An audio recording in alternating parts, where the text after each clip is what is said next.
Hi, I'm Nick from Strength Marketing. In this video, we're going to be talking about the GDPR, the new data protection regulations that will be enforced from the 25th of May 2018 across the entire European Union. It doesn't matter what level of Czech professional you are, or indeed how much revenue your business takes.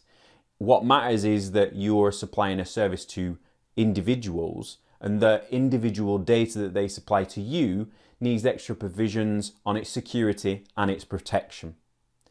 Now, in this video, I'm going to discuss a few different points, but it's going to be emphasizing you as a health professional, what steps you should be taking to be ready for GDPR being enforced on the 25th of May 2018. So let's jump over to the computer and start the presentation.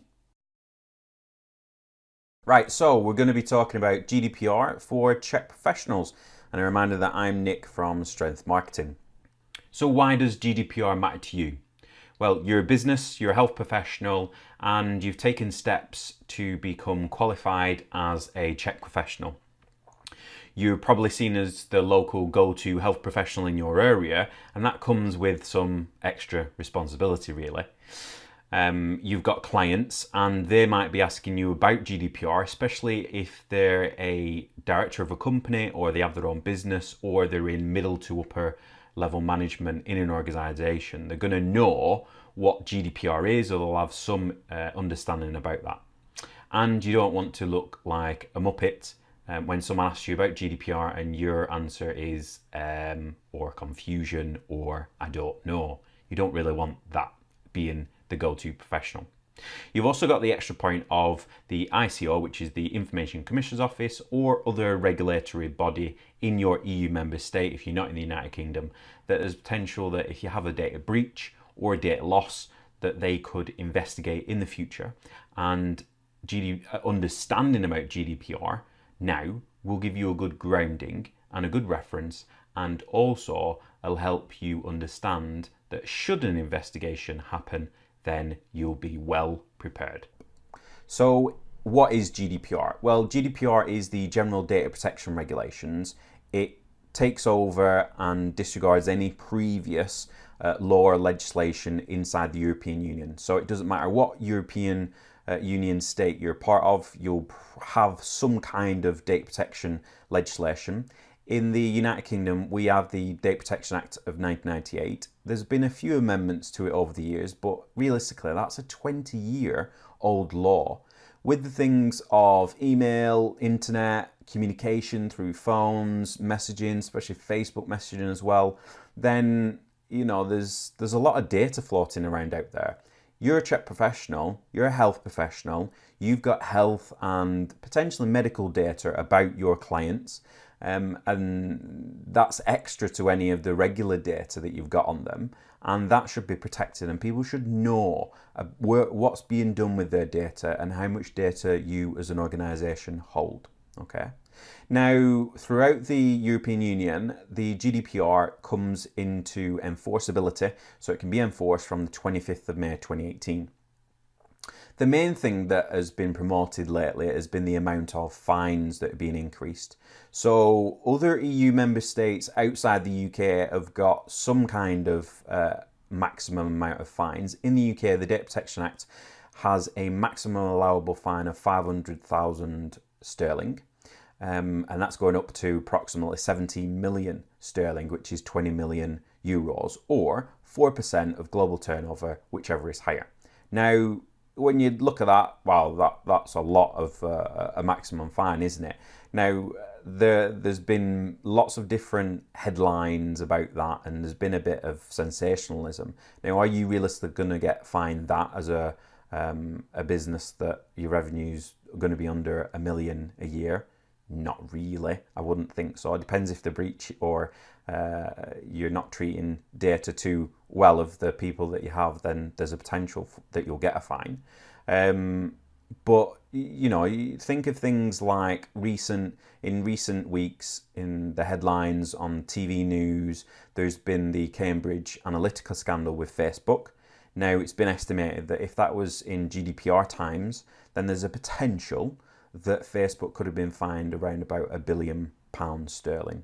That's a lot of money, isn't it? Because it went on the percentage of turnover. Now it won't be, it'd be under the older laws. But obviously you can see how much more serious it gets. And this covers the entire European Union. So it covers any and all data on individual persons inside the Union. So in my introductory part, I said it doesn't matter if your business is outside the EU and you have data subjects that you are collecting data or processing or using data for individuals inside the European Union, then you need to comply with that law.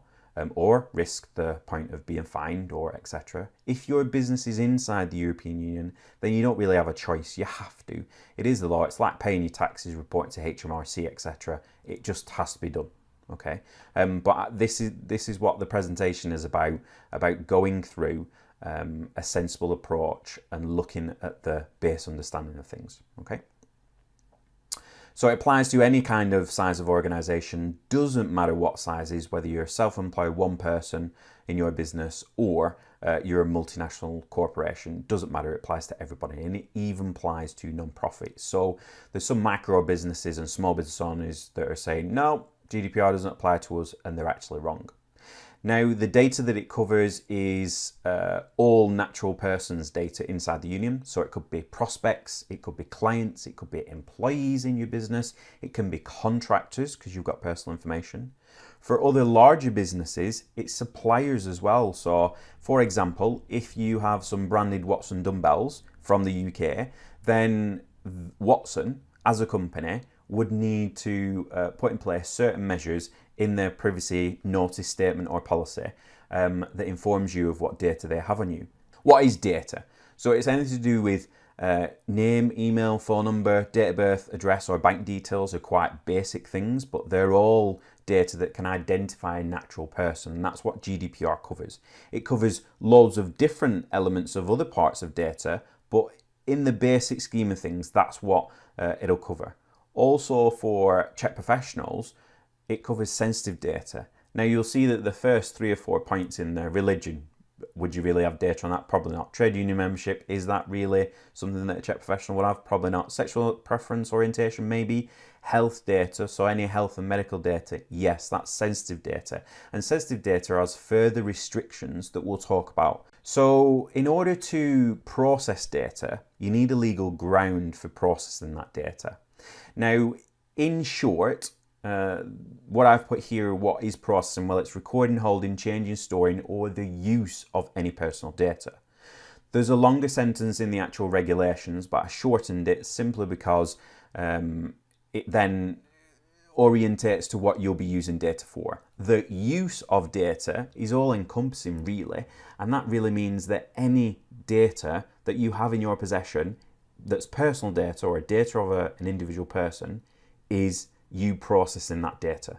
So if you've had an email conversation with someone, if someone sent a contact form through your website, if you've had a discussion on Facebook and they're giving you their email or their phone number to send them a text on or anything like that, then that's personal data. Okay, so that's seen under legislation as processing. Now there are 6 grounds that you can have or use, 6 legal grounds for processing data. 2 of them are mainly linked to public bodies. So I've got 4 here, and these are the 4 that we'll be discussing. The other 2 that are extra are vital interests, so you're processing it to protect someone's life, and public tasks, so it's to do, you've got to do it, it's the interests of the public or to do official functions. Now those 2, I don't really think they're applicable at all to most businesses, and they're not applicable to Czech professionals. Now the 4 that we're going to concentrate on are contract, legal obligation, legitimate interests, and consent. Consent we want to try and stay away from. I'll reiterate that through the presentation. And you might have had some emails coming out to you this week or in the past couple of weeks from large multinational organisations saying, we want to keep you informed about our product services. Click yes to stay informed, no that you don't want to stay informed. Now that yes is treated as consent, because there's a potential that you haven't bought something from them already. So therefore, they're relying on consent to keep that data and keep communicating with you on that. And we'll come over at consent a little bit later. Legal grounds explained. So on the whole, if you've got any people coming in for or sending in an inquiry or calling you up and they want to become a client or they're interested in learning more about your services and they either fill in a form online, so they're giving their name, their email, their phone number, potentially more information than that, then that data is covered under contract. So you might not have a contract with them at that moment, and a contract doesn't need to be formed by only signing a piece of paper. It can be formed in other ways. But basically they're asking you to take certain steps before that contract is binding. So them reaching out to you, an individual person reaching out to you and saying, look, can you give me a call or can we arrange a consultation? Then that's your legal grounds for processing that data. There's legal obligation that you use quite a lot. So you process the necessary data to comply with current law. So if you're in the UK, then there's certain laws that will cover employee data. Your legal obligation to it, for example, you need to have the bank details to pay them. That'll form part of the contract. But then you'll also need their social security, their national insurance number to send payments for social security to HMRC, for example, and potentially to pay their tax on their behalf. So those are some legal obligations. There's other ones that we'll talk about later as well. There's legitimate interests. So this is processing information necessary for legitimate interests, for your legitimate interests or a third party. We'll touch on that later. And then there's consent. Now, consent needs to be freely given by the individual subject for you to process their data. Now, processes any use of the data whatsoever.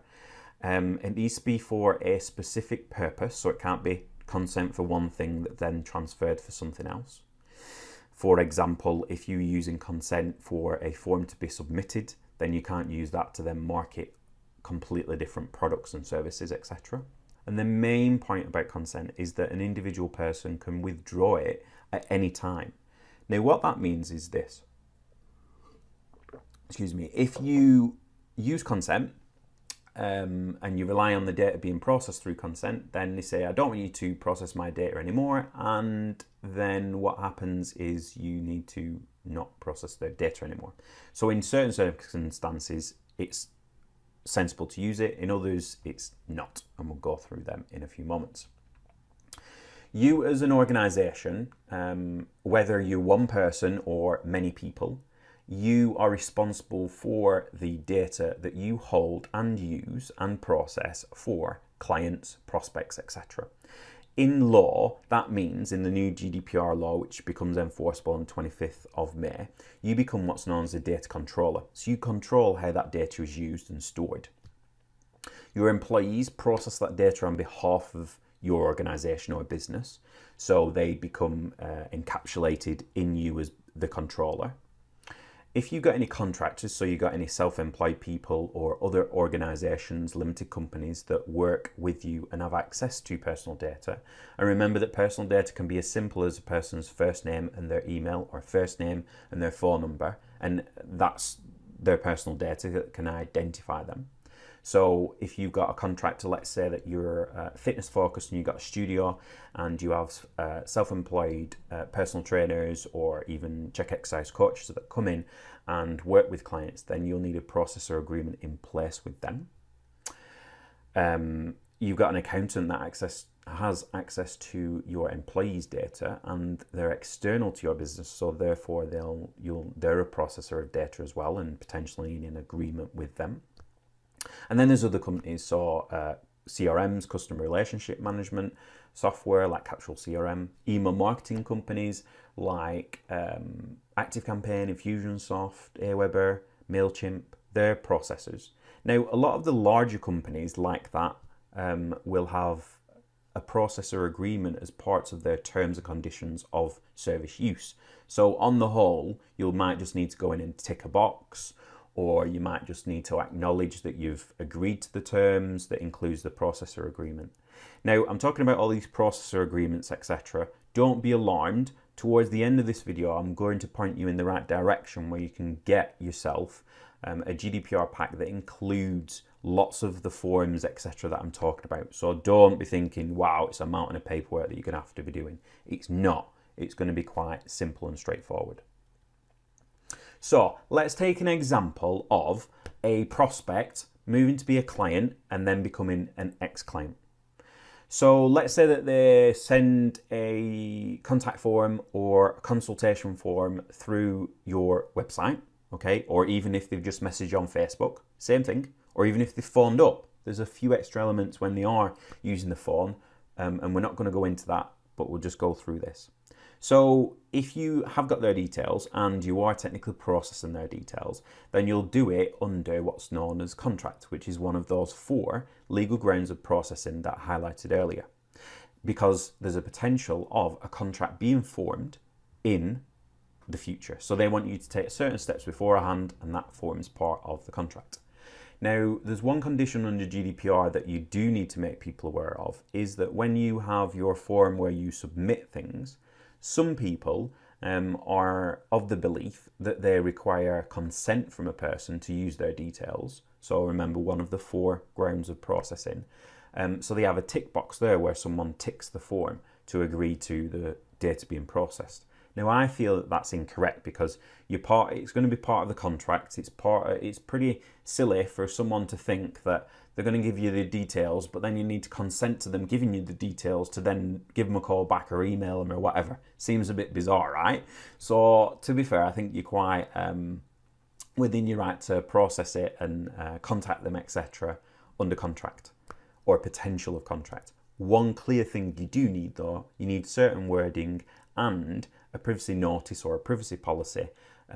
It says there at the first opportunity. That means where that form is, you need a link to the privacy policy or your privacy notice on your website that is GDPR compliant, that links to it and says your information is being submitted in line with our privacy notice.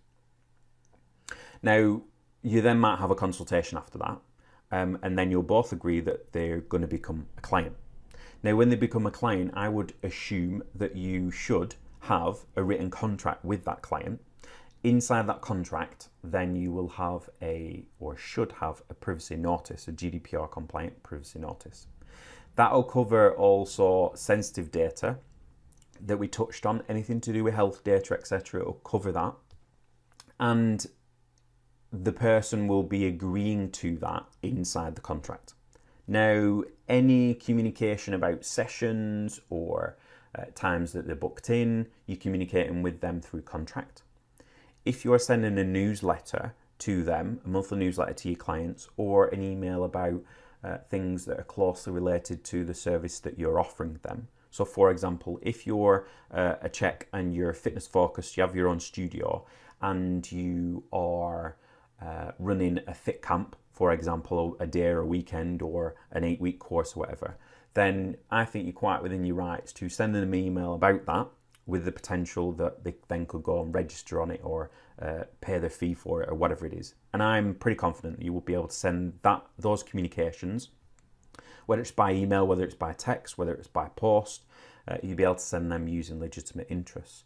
Now, you'll note 2 points down, I've noted about PECR, which are the Privacy and Electronic Communication Regulations. They're being tweaked a little bit and changed and implemented in 2019, but they're current at the moment. And you need soft opt-out. What that means is if you're using anything like ActiveCampaign, then at the bottom, they do in all of their emails anyway, but you need to have an opt-out.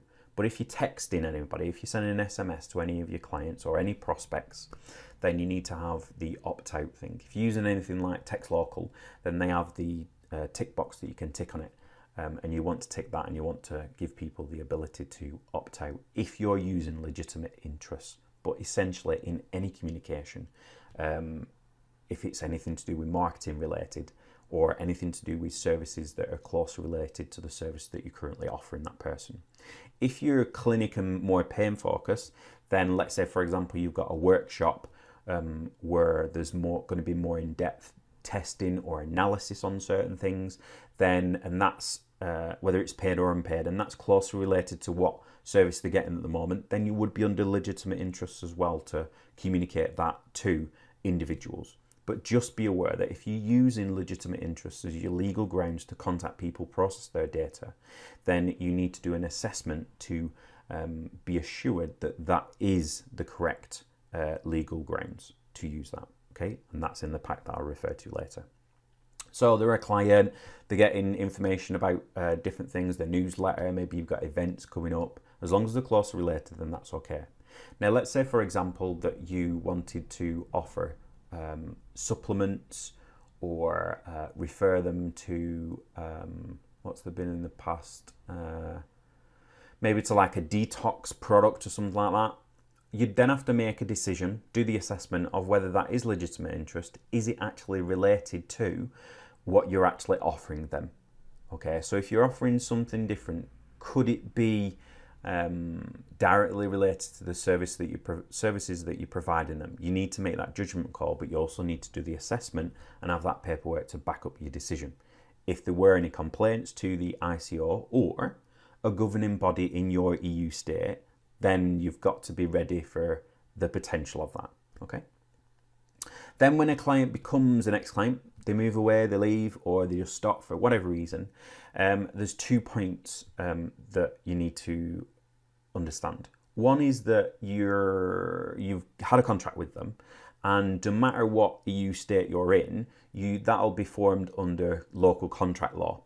In the UK, you would be advisable to retain all information related to the contract for 6 years after the last payment or when the contract has ended. And that's due to Limitations Act. Just if someone comes about and wants to sue you or as a grievance about the service that they provided under the contract, then anything to do with that contract will be under the Limitations Act or whatever legislation is in your EU state. Now, they've been a client and they've been receiving the newsletter as a client. Can you just continue to send that? I don't believe that you can. I think that because the contract's ended and you use a legitimate interest because they've got a contract with you or because they're using your services at that time, you can essentially use that as long as you've done that assessment. But then you can't really market to them after that. So you would require consent. Now, my advice to my current clients is that once they then become an ex-client, so they end the contract for whatever reason, that you then in your offboarding process, because you should have an onboarding, you then got them as a client, then you should really have an offboarding, okay? In your offboarding process, as part of, for example, a survey of their experience with you, you could have, after that, could follow up with, thanks very much, we'd like to send you more information, do you consent, do you not consent? And that'll record it in your CRM, your customer relationship management software, or your email marketing software like ActiveCampaign or Infusionsoft. You can get that recorded. Now, as health professionals, you will deal with sensitive data under the regulations. Now, I mentioned earlier about sensitive data. There's a few more extra things that it covers than what's written here, but essentially it is religion, trade union membership, sexual preference or orientation, and any health and medical data. There's higher restrictions for that on holding that data. Now, I've put here, if it's in digital form, if you're keeping it in digital form, then to be fair, you should have high restrictions on any data that you hold anyway. So it should be secure, and you should be confident that all the places where it is stored and any processes that you use are GDPR compliant. Now, when it comes to physical data, so for example, if you have any kind of health data or any data in general, really, because it all really should be treated the same, but there are extra provisions for what's known as sensitive data. If you have it physically, in physical copy, then you should keep it in a file marked confidential or stamped confidential. I know a lot of Chek professionals have got files at the moment, they keep them in a file cabinet and they keep it locked. There is one extra step that you do need to mark the files confidential because it's got that sensitive data in. Now, that doesn't mean to say that you need to go out and buy all new filing, etc. But what it does mean to say is that it needs to be marked it. I'm pretty sure I've seen stamps on Amazon or in whatever office type of shops out there that have got stamps that you can stamp a file confidential. and then just make sure that if they're placed in, for example, a cabinet, a filing cabinet, or any other place, that's locked and that only certain people are allowed a key for that, and that's documented as well. So those are really the restrictions on holding what's known as sensitive data. And for example, what I would envision as sensitive data would be anything to do with back pain, that they've had any scans or anything like that for the back pain. Maybe they've spoken and you've made notes about their IBS, potential of being depressed because they're overweight. It could be that their relationship broke down, they've got divorced, and therefore they feel as though they want to increase their energy and get better from that, and they're a little bit depressed from that. All of that, from my point of view, would be considered health data, and therefore is sensitive data. Okay. Now you do need, there's extra things with sensitive data where we were talking about storing it, so that's securely storing it. Now we're talking about processing. You can't realistically, at first glance, you can't rely on the 4 grounds for legally holding and processing that data. However, there's a few tweaks to that we can look at, or that I've looked at and I think you can use. Now, one thing that's mentioned quite often in GDPR is that you require explicit consent from the data subject, the individual, to hold any sensitive data, which would be any health or medical data. Now, there's a few exceptions, and these exceptions I'm talking about from the point of view of UK legislation. Okay, so GDPR is a regulation that goes out no matter whether the governments of the European state, the EU states want them or not, it comes into law, and then they'll write their own law. And the one that's going through Parliament at the moment advises in 195.1 that a health professional is allowed to keep sensitive data without consent as long as they are classed in this law, in the data protection law, as a health professional. Now, it lists lots of different titles of professions, nurses, registered nurses, medical doctors, pharmacists. It also includes, as long as you are a registered osteopath under the Osteopathic Law or the Osteopathic Act, as long as you're a registered chiropractor under the Chiropractors Act, then you can keep it because you're deemed as a health professional under data protection law. If you're part of a governing body that requires confidentiality, so for example, like a doctor or like a solicitor or lawyer, then they're obliged under their governing body to keep data confidential.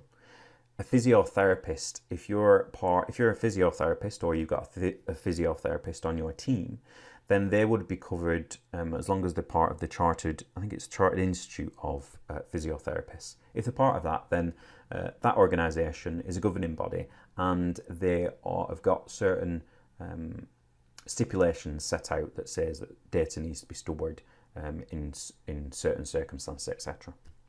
And then you'll be covered through that. If you are relying on that, then you need to have and you're the main person in the business isn't the physiotherapist, then think about what if they're going to be leaving, or what happens if they go on long-term sick, or for example paternity or maternity. How are you then going to process and store that data legally when they're not in the business? So I have a think about that. And then we get to the point where if you've not any of them, so you haven't got an osteopath, a chiro, or a physio in your business, and you're not one of them either, then how can you store the data then? There is the thing that you can just default to consent, and some people have chosen to do that.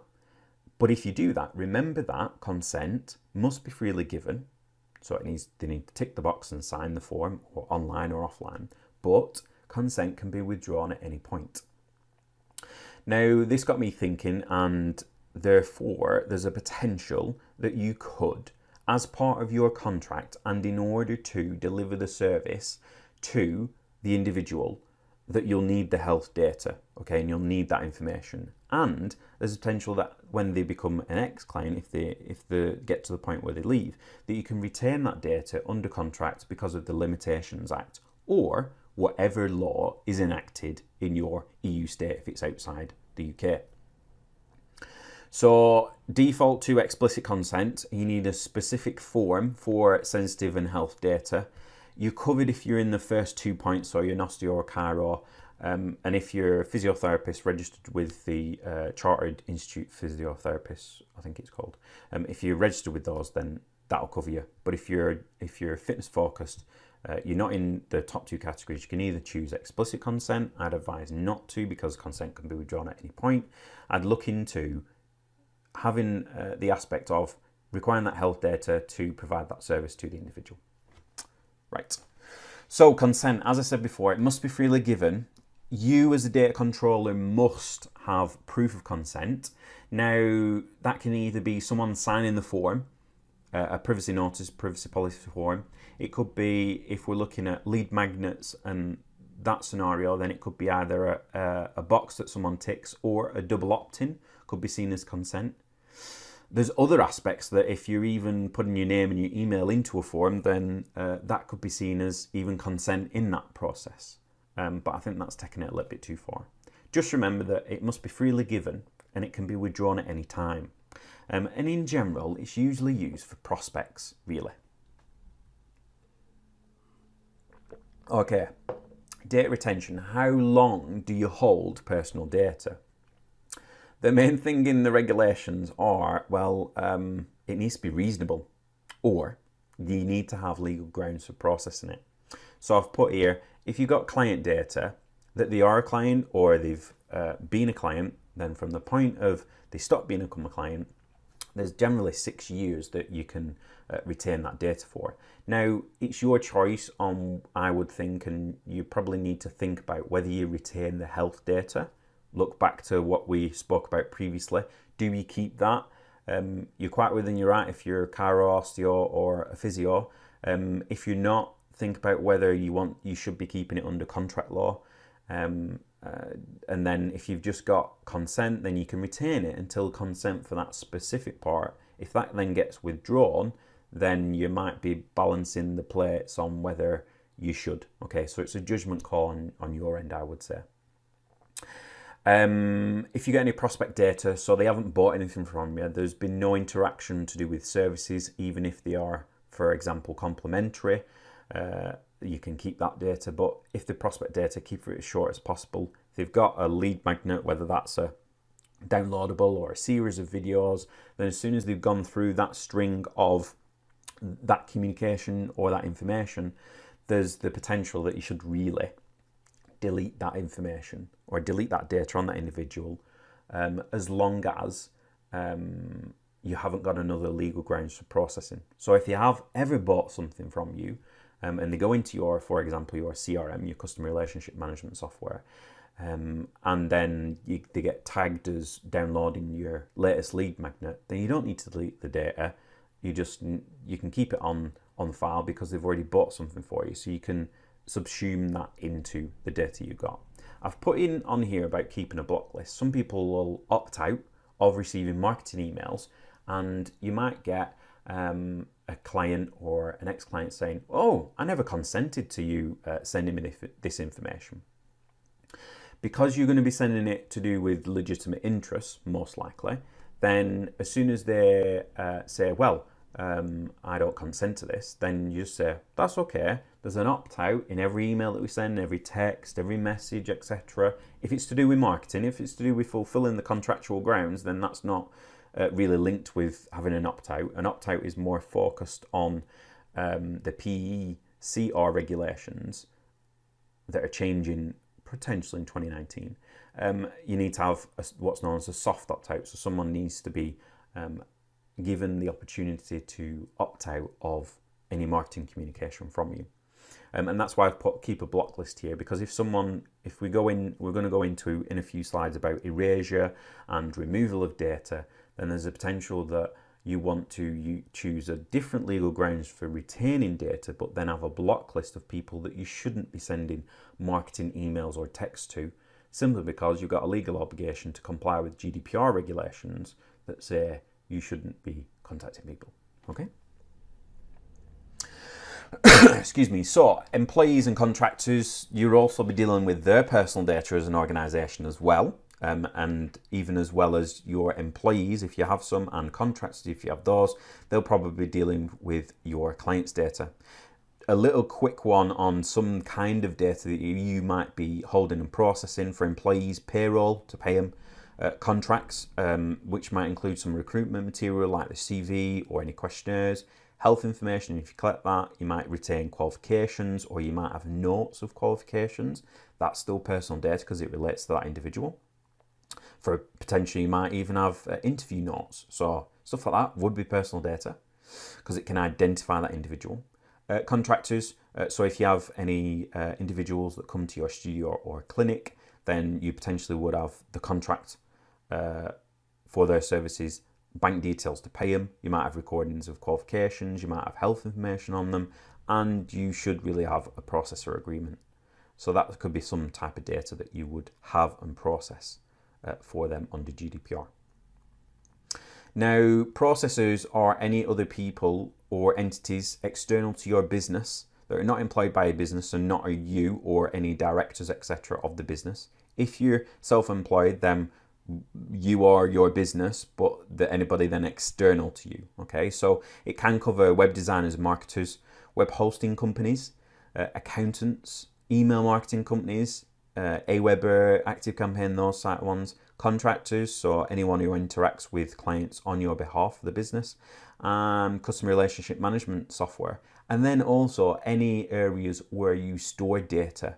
And that needs to be data that's linked to an actual person. So for example, if you have a marketing list or a list of clients and you've got them on sheets in Google Drive, then that is seen as a processor of the information. And all these processors require an agreement of some type or another.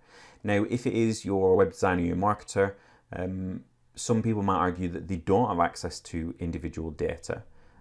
However, on the opposite side of the fence, they'll probably have access to Google Analytics that isn't anonymized, and also potentially access to inquiries in the database. So they need to be covered under a processor agreement. Web hosting company says how it is. They'll have access to any data that's in the website. Accountants will have access to any payroll data, national insurance data of your employees, and the like.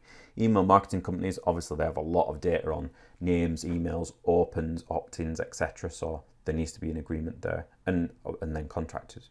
Now, large multinational corporations like Google, like Dropbox, like GoDaddy, ActiveCampaign, etc., they'll be, some of them have done it so far, but most of them, I would think, by the 25th of May, will have those processor agreements in place in their terms and conditions. So you won't realistically need to worry about those.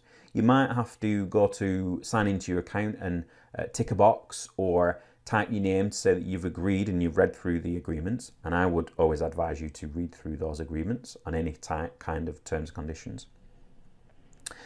With any of my clients, we'll be putting in place processor agreements because I do deal with some of their data. For example, any forms that come in, etc., or if we're analysing any customer data, client data, going from prospect through to how long they stay as a client, then that's in their CRM. So we'll analyse that data. I then am processing that data for them as a data controller, and therefore I need an agreement with them that I've got certain security and data processes in place. Now, data storage and transfers, I spoke about having a sheet in Google Drive, for example, or you might have video or photos on Facebook. And don't forget that those are personal data, they identify individuals. Then there's some things to think about. Main provisions in GDPR are that a data processor needs to be GDPR compliant. There's certain steps to take to ensure yourself that the location where the data is stored, or a data processor that is actively processing data for you, is compliant. Now, if they're in the EEA, which is the European Economic Area, then there's not a whole lot of restrictions other than you've got an agreement with them and you know that they are GDPR compliant. Lots of people are reaching out to companies at the moment, asking them whether they're GDPR compliant, and asking them where they store their data. You're best to have a processors list too, to understand what companies are storing that data and where they're storing it, because the likes of Google, the likes of ActiveCampaign are storing it outside of the EEA. So there's extra provisions for that. So if that data is stored outside of the EEA, so it could be email lists, it could be payment information, anything to do with that, then there's a step 2. And step 2 is seeing, are they part of 12 of the recognised countries by the EU as having adequate privacy laws. And these countries are here, so it's Andorra, Argentina, Canada, Faroe Islands, you can read all them. Isle of Man is the IOM, Jersey, Guernsey, Israel, bit of a strange one, New Zealand, Uruguay, peculiar, and US, but the US has restrictions. So if they're in the EEA or they're part of, or the company is based in those countries and doesn't have any, for example, service outside of those countries, then they will be more than likely by the 25th of May, especially in the EU, but most of these countries will be, they'll be GDPR compliant. In the EU, if companies in the EU and use them and they're just got data inside the EU, but even to be fair, if they're a company inside the EU, they're going to be GDPR compliant, I would guess, unless they're a really small company, like a small web hosting company, for example, they might not be. Then you need to make the logical decision of, is it worth me staying with that company or is it worth moving to a GDPR compliant company? And the decision over that could be for the aspect of what happens if there is a data breach. I said to myself, oh, it's fine, not bothered about data security, etc. And then there's a data breach or a data loss, and you then, as a data controller, become liable because you didn't ensure that the processor was GDPR compliant. Now, is that realistically going to come about quickly or within May or June, etc.? It might not, but 1 year, 18 months down the line, if that happens and you were a little bit lax in your responsibility as a data controller, then the ICO or whatever supervisory body in your EU state might not look too favourable on that and might want to give you a warning, potential fine, or whatever is in their remit. So after that, if they're in the US, then they kind of need to be part of the EU-US Privacy Shield. There's a list online. If you go on Google, EU-US Privacy Shield list, then you can go and you can type in the company's name, and if they're inside that shield, then they've got adequate privacy and security to say that they're okay you're okay to keep data with them. Now I know, for example, GoDaddy is part of that, Google's part of it, Dropbox is, ActiveCampaign is, Infusionsoft isn't at the moment. I'm pretty confident ClickFunnels isn't at the moment. Leadpages isn't and isn't intending to be, and there's a reason for that, and I'll tell you about that in just a second. But if they're not in that EU-US Privacy Shield list, and they're in the US or they're outside the EEA or any of these 12 countries, then you need to have a bit of a think about it, about whether you trust them, and if you do and you want to continue working with them, then they usually need a processor agreement, but with extra contractual clauses known as model clauses by legislators and solicitors. In the GDPR pack that I'm going to refer you to, they've got that in there. So it's not like, oh man, I've got loads of different things to think of. You have, but it's made simple steps along the way, and the information is provided to you in this GDPR pack that I'm going to talk about. So with the likes of Leadpages, they're not intending to become part of US-EU Privacy Shield, simply because there are lots of steps to take, and I think there's a potential that you've only got a limited time now. They need to be inside it by the 25th of May. So what they're doing is they're writing contractual clauses, model clauses, into their agreements, their terms. If you remember earlier, I said that a lot of larger organizations are writing it into their terms of service, terms of use anyway. So that's what Leadpages are doing. They're choosing this bottom one, which is that if they're outside the EEA and they're not part of the EU-US Privacy Shield, then technically, or those 12 countries, then technically what they need to do is they need to have contractual clauses with them. That means that they're going to treat your data with using certain privacy points, and that they're going to ensure that the data is kept secure. Now, there is one level down for that, and that then is if they won't sign that, or they can't sign that for some specific reason, or they can't agree to all the points in the clauses because they are quite strict, then you would need to get each individual data subject to consent to that data being transported outside of all these remits. You don't want to get into that, but that's seen as a last resort. You really don't want to get into that, but if you have to, you have to. For a number of years, the supervisory body in the United Kingdom, the ICO, the Information Commissioner's Office, has required businesses of any size, whether you're self-employed, whether you're not, whether you're a company, doesn't matter. It's required lots of different types of businesses to register. This isn't something new, but GDPR has highlighted this, that you should go and register. Now, you can go and check to see if your company or business would need to register, if you're self-employed, if you'd need to register. I would guess that 99% of Czech professionals will need to register. If you're not in the UK, then you'll need to check with your own EU state supervisory body on whether they require registration. If you're a company that's outside of the EU, but you deal with EU individuals' data and they're located inside the Union, and your first language is English, or to be fair, English is probably a good language for you to communicate in, then there's a potential that you need to go and register with the ICO. Have a look, go to that URL, or just Google it, self-assessment registering with the ICO, and it should come up first or second. It'll take you through a series of questions and whether you need to register, and it really isn't expensive. It's like under £50 a year to register for it. And I'm pretty sure with GDPR coming in, it'll only increase if you're over if you get into the millions of revenue range or 500 grand range. So if you do, then it'll go up. I think it doubles, does the fee or something like that. They've got a schedule of fees there anyway. Now, data security, I was mentioning earlier about model clauses and organizations that would keep your data or your client's data secure. It is your responsibility as a data controller. So you're the data controller of your employees' data and your clients' data. It's your responsibility to ensure that there are adequate safeguards in place so that there isn't a data breach, nor is there a data loss. My advice is employee training, contractor agreements and training. So contractors are known as processors. Look at your devices that you use, any phones, tablets, computers. Ensure that you've got antivirus, malware, anti-malware on their firewalls. Yes, Mac users, there's a lot of malware now going out for Apple OS devices and even iOS devices, so ensure that you've got adequate provisions there so that you don't have a data loss or a data breach, and ensure that you've got passwords, passcodes on all devices. And one extra point on that is that you lock the device physically when you leave it. So if you leave it unlocked and there's a potential that client A sees client B's conversation with you or some of their personal data, that would be known as a data breach, and that's not good. Okay.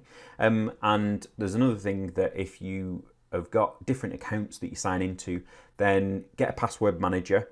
There's a lot of variety out there. There's RoboForm, Dashlane, LastPass, and 1Password. Those are the four main ones that I would say to use. I know that I think all of them aren't GDPR compliant yet, but they are working towards that and they will become GDPR compliant. I'm pretty sure that LastPass you can ask to be put in an EU data center, which means that the servers are located inside the European Union. Also have a think about the data that's held on your website and whether you need it. If you have any data in there, even if you have inquiry forms stored there, then you need to ensure that there are certain data protection provisions put in place there, usually to do with data security. So there's adequate firewalls, there's adequate protection from hackers getting into your website. And that's something that if you have got that, then you'll need to speak to your web host about that, and also any web designers or marketers, etc. It's just about you understanding and being assured that there are safeguards in place. Then we're also talking about messaging clients. So that's talking about the device and also the channel that you're using, that they're using as well, and you're using. Is the channel secure? Is Facebook really secure? Is text messaging secure? Are you or your employees or contractors messaging clients on their personal phones? And are they, could there potentially be any data loss or security breach there through a loss of a phone, etc.? Now, for anybody that uses an iPhone, as long as your device is locked, if it is lost or stolen, even if someone's able to hack into that device, all the data in general on that device is encrypted as long as you lock the device before it was lost or stolen. If you didn't lock the device, then there's a potential that whomever gets hold of that can just have every single bit of data that's on your device. So just think about that, and that also goes for employees as well.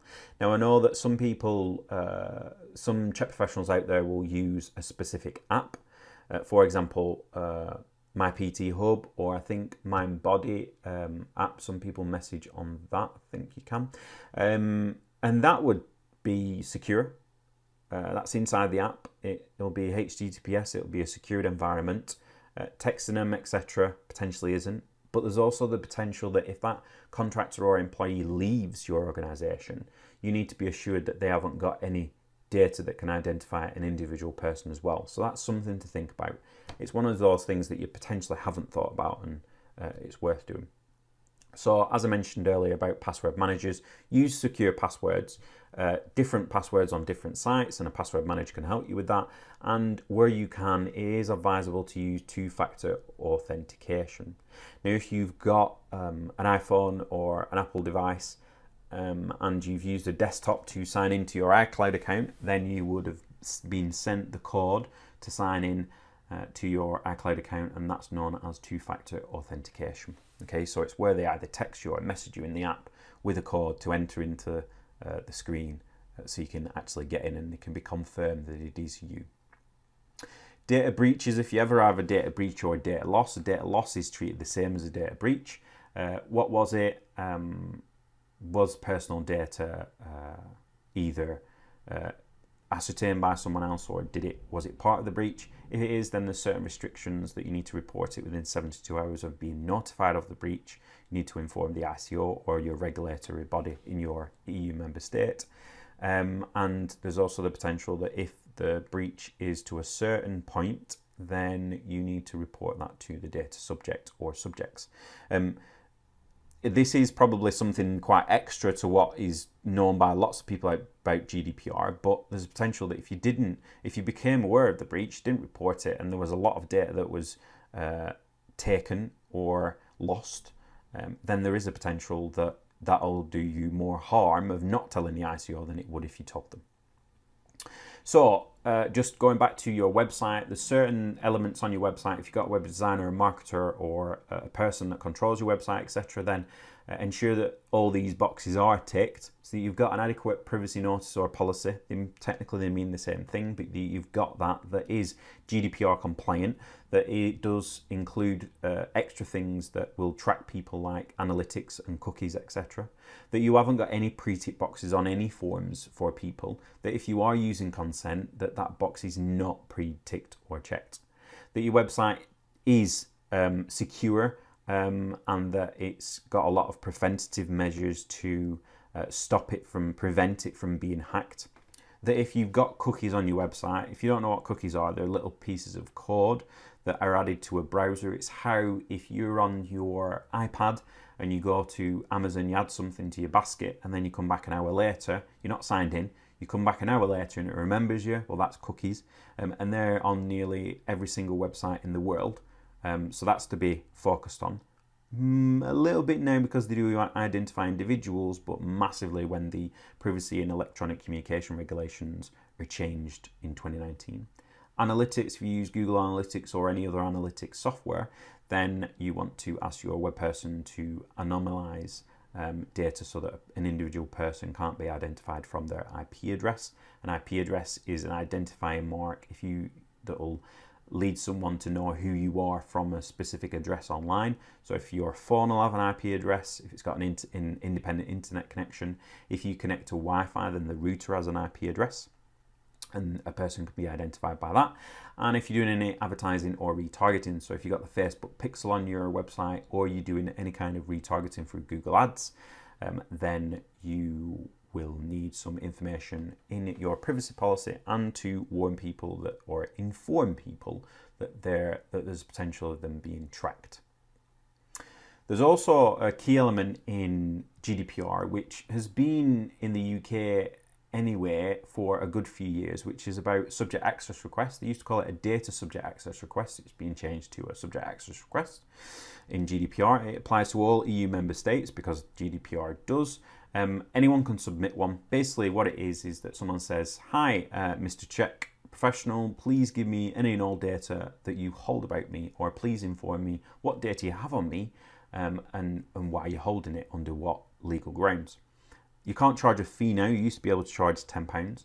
You have 1 month to provide the information to the data subject. However, the data that they're requesting can't be seen excessive. So you used to be able to ask for any and all data. Now you have to, the data subject really has to ask for information in relation to what. So for example, if it's an ex-client, then they're asking for information relating to when they were a client, or if you're marketing to them at the moment. A lot of times, if there's a grievance procedure with employees or contractors, then that might be a point whereby one of those individuals submits a subject access request and requests all data. Now, what you can't do in a SAR, a subject access request, is then provide them data that could identify another individual without that other individual's consent. It's a really bit of a complex area, and when you get one, you're then worth reading over information or seeking legal advice about that, because you have a month to provide it, and in certain circumstances, if it's deemed as reasonable to extend it, then you can extend it for a further 2 months. There's other little aspects that I'm just going to go over briefly, and we are coming to the end of the presentation. But if you've got any photos or videos of people, so if you've got any class photos or clients' training photos or treatments that you're giving to clients, that person can be identified in that photo or video, and therefore you need a legal grounds to hold and use that data. Okay, seems a little bit bizarre, but it is what it is. Now, if they were under contractual obligation, or they were under contract at that time, or if it's an employee or contractor that were under contractual obligations, then to be fair, you should be quite fine holding that data, having that data, because they were under contract and essentially it formed part of the contract, right? If you've got any before and after photos, or if you've got any testimonials on your website, then you're best to get consent for a person. But remember that because you're relying on consent, that it can be withdrawn at any time, and if they ask for the information to be removed, then you need to remove that.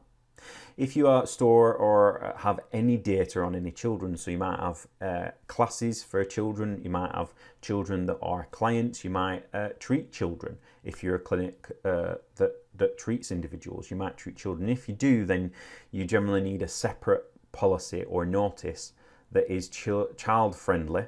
And the certain restrictions were essentially, if they're in the UK, if they're aged between 13 and 18, they can sign the privacy notice themselves. If they're under 13, the parent has to sign it. There will be different restrictions and guidance for if your business is in a different EU member state than the UK, so check on that. From my point of view, when you're looking at privacy, GDPR and children, it does get complicated, and yeah, there's nothing else that I'll say about that. Referring a friend, I know lots of individuals and businesses would say, oh, well, what 3 other people would you recommend that I should reach out to? Can't do that anymore, because you technically, to reach out to them, you need the consent of the individual that you're reaching out to, and you can't be assured of that from the friend. So it's best to get the friend, your client, whomever, to refer their friend to you and give your contact details. There's extra provisions around recruitment, so storage of CVs, storage of application forms. If the person then doesn't move to an actual contract, then it would be considered reasonable that you can't store their data unless, if they don't become an employee or a contractor, you can't store their data unless you have their consent, because you've hired somebody else. So if you want to keep the CV on file or information on file, you need to request consent for that. And that needs to be proven consent. So there's a potential you could use verbal consent, but can you prove that 2 years later or however long you keep it? I'm sure you won't keep a CV or an application form for 2 years after. That would be crazy. Lead magnets I've touched on. There's certain stipulations in that you can, and certain points in legal grounds that you can go on. And then data retention. How long should you really keep a hold of data and information? If you've got a legal ground on a contract, so you're looking at statute of limitations, then it's fair enough for 6 years, or legal obligations to do with payroll, etc., and social security. However, if it's just general data, do you really need to retain it? The right to be forgotten or right to erasure is the main thing in GDPR, where any data subject, any individual can ask you to erase all of the information and forget about them. Now, you have to comply with that, but if you have a different legal grounds for processing and using that data and holding that data, then you don't have to delete them fully. All right. So if they're a prospect and you've only got consent for them signing up for a lead magnet or something like that, then I would think that it's quite reasonable that you have to delete their information. You can't hold on to the data. There's no other thing other than consent. So they're removing their consent, you have to remove their data. If they've been a client or they're a current client and they say, they get a little bit funny and they say, I want you to erase all my data. Let's say they stop becoming a client tomorrow and then the day after or a week later or a year later, they said, I want you to remove all my information. Then my thoughts on it would be that you would say, okay, thanks very much. I'm going to remove your data from our marketing list, but we have to keep your data due to, and we're going to use the legal grounds of contract, okay, legal obligations as well. So too, if you have someone that is part of a block list, if you don't want to, if they don't want to hear from you anymore, then you can, I mentioned it earlier, you can put a block list together, and I have the opinion that you've got a legal obligation to comply with GDPR regulations, whereby you need to not send them information because you could then fall foul of the act or the legislation, the regulations, by sending them an email when they've already asked you to not send them any information. So in the right to be forgotten, the right to erasure does get a little bit complicated. Hopefully I've covered everything. We've gone over what data is from an individual person, who it covers. So if you're operating any kind of business or any kind of organisation, even if you're self-employed and you're located inside the European Union, it applies to you automatically. It covers any type of individual data, so name, email, phone number, anything like that that can identify a natural person. If you're outside of the EU and you have, hold or use any data on individual persons inside the EU, even if it is you're communicating with a limited company and it's the name and email of the director, for example, that's personal data. So you need to look at GDPR and look at compliance. And then also a massive thing for Czech professionals is looking at health data, ensuring that it's stored securely, that you've got certain things in protocols in place, that the data is secure, it's documented as secure, and that you're removing and deleting and shredding data when you no longer need it, and you haven't got a legal ground for holding on to that data. Okay. I've got a lot of information from this person who is called Suzanne Dibble. She's a data protection solicitor in the UK. I've got information from other sources as well, and I've read through the regulations and the data protection bill that's going through Parliament at the moment. It might even have passed by the time you're watching this.